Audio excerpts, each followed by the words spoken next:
Waqt intervista fuq One Radio, il-Prim Ministru sostna li l-Gvern huwa ffukat biex imexxi l-pajjiż il quddiem u semma diversi temi ta' importanza għal pajjiżna illi fuqhom il-Gvern qed jiffoka l-enerġija tiegħu.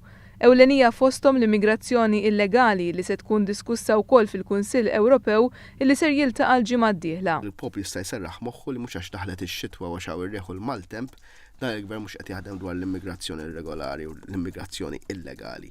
Imma aħna din hija priorità għalina. Il-Prim Ministru saħħa li din hija priorità għal pajjiżna u li huwa mhux ser ikun sodisfatt qabel jara li l-punti ta' azzjoni jibdew jitħadmu sew mis-sajf li ġej. Tkellem ukoll dwar il-programm ta' ċittadinanza b'investiment fejn sostna li jemmen li hemm diversi punti li fuqhom jista' jintlaħaq ftehim bejn il-Gvern u l-Oppożizzjoni, għal kuntrarju tal-kap tal-Oppożizzjoni li jibqa' jitkellem b'mod negattiv.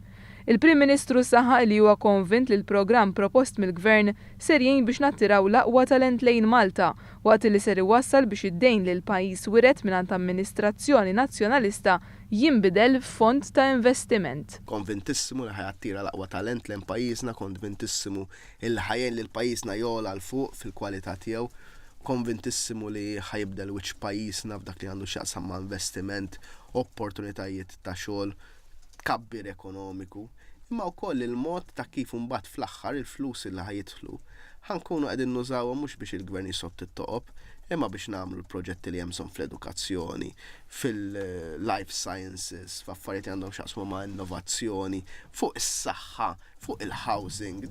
Il-Prim Ministru Joseph Muscat qal ukoll li jirrikonoxxi li hemm il-problemi fl-Isptar Mater Dei. Dan jikkontrasta bil-kbir ma' dak li kien jiġri taħt Gvern Nazzjonalista fejn kien jingħad li m'hemmx problemi fil-qasam tas-saħħa. Il-Prim Ministru qal li l-Gvern qed jaħdem biex l-affarijiet imorru aħjar anke f'dan il-qasam. Nippruvaw indaħlu ftit sensibilità u sens fit-tmexxija ta' dan l-isptar u tas-sistema kollha tas-saħħa.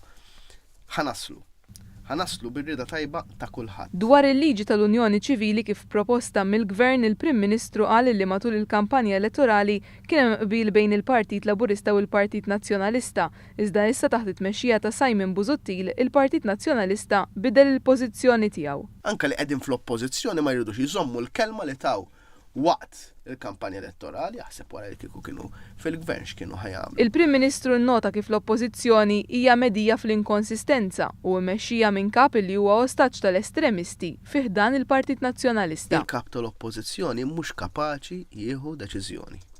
Jiġifieri huwa ostaġġ ta' fera fil-Partit Nazzjonalista estremista illi waslitu biex saħansitra jieħu pożizzjoni aktar konservattiva, jagħmel pass lura mill-pożizzjoni li kien ħa Lawrence Gonzi.